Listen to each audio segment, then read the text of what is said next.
Well, here it is, my final power ranking for Disventure Camp Season 5 Fans vs Favorites. This time featuring all of the contestants, so let's start the countdown. At the very bottom of the list at number 24 is Gabby. Unfortunately, out of everyone on the Favorites team, Gabby seems to be the easiest choice for the first boot. While there are also others on this team who could easily meet the same fate, I can at least see a little bit of potential in them. However, I just don't know what else they could do with Gabby. And I highly doubt oddnationcartoons will have her make 8th place again, given that there are so many other contestants competing this season who have more to offer. And at number 23 is Aliyah, and this comes down to the fact that all she does in her preview is gush about her love for Disventure Camp. This gives me the impression that she's a superfan who's excited to be on the show, but is also in way over her head. It's likely that she'll be an easy target for elimination early into the season, or be a sidekick to one of the bigger players on the team.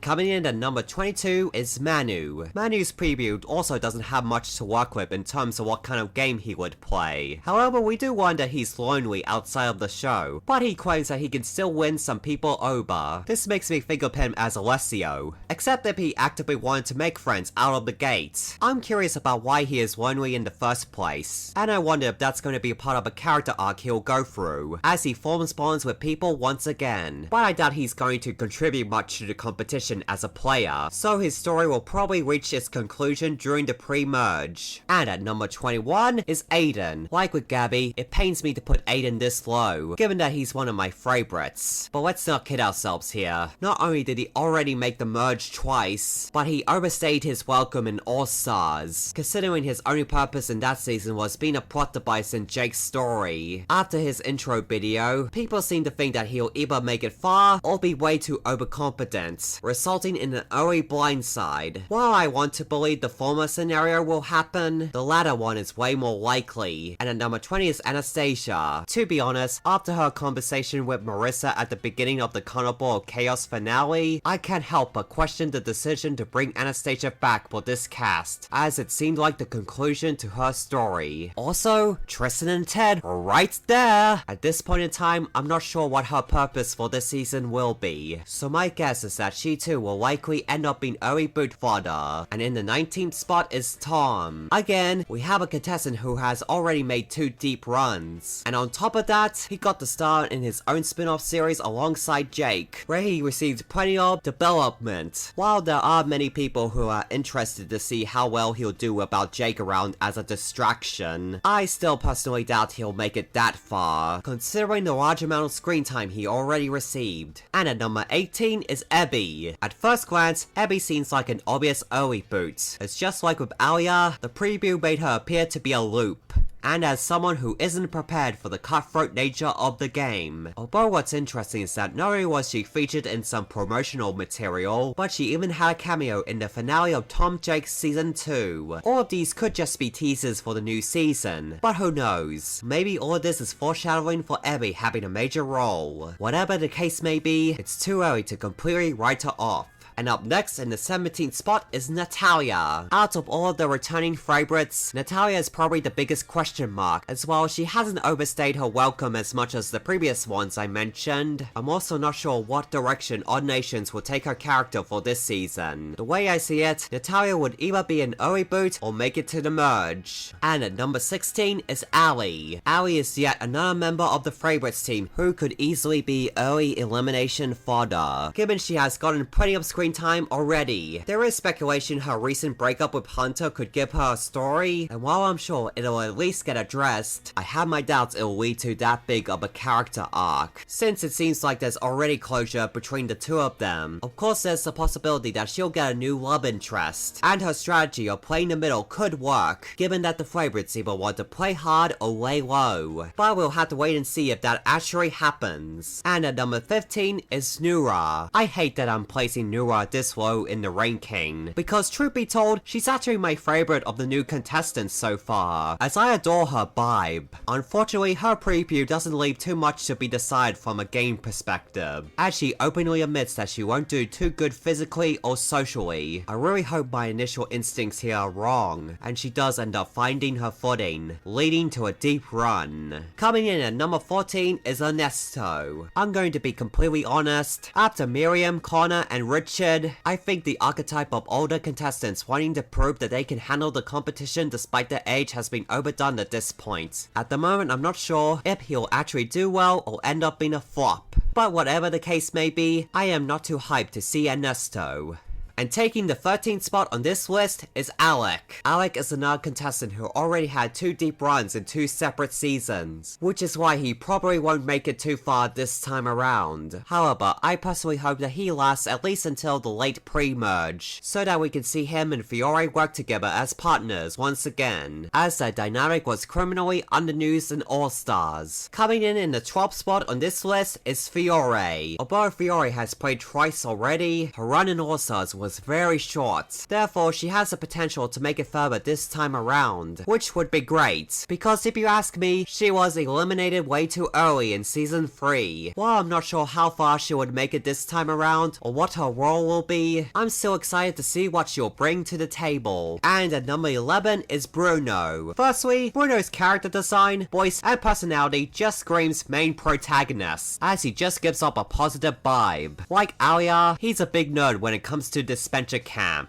But unlike her, he intends to use his knowledge of the show to his advantage. While he sounds competent, we'll have to wait and see if he can actually succeed in putting his plans into action. Because as James said, being a superfan doesn't automatically make you a good player. And the number 10 spot on this list belongs to Dunya. And here we have yet another contestant who's already become one of my favorites from this team, as her character design is cool and her personality seems fun. While claiming to be a witch could be a turnoff for her fellow teammates, it's also possible that she still has the potential to do well, as there is a contestant from the Australian version of Survivor, Laura Barris, who is also a witch, and she ended up playing a great game during the pre-merge of her season. And given that Odd Nations had taken inspiration from Australian Survivor for their characters before, I could see them doing something similar with Dunya. Granted, if this theory doesn't end up being true, then I could easily see her being a pre-merge boot, unfortunately. And at number 9 is Ren. Ren has a solid game plan coming into this season, which is playing into other people's perception of him in order to catch them by surprise with his gameplay. That, along with his unique character design and highly enjoyable personality, makes me confident that he'll make it far into the competition. Up next in the 8th spot is Lake. Now we're finally going to be talking about the favorites who I think have a good shot of winning, starting with Lake, who was actually my winner pick for All-Stars. But obviously, things didn't work out the way I wanted.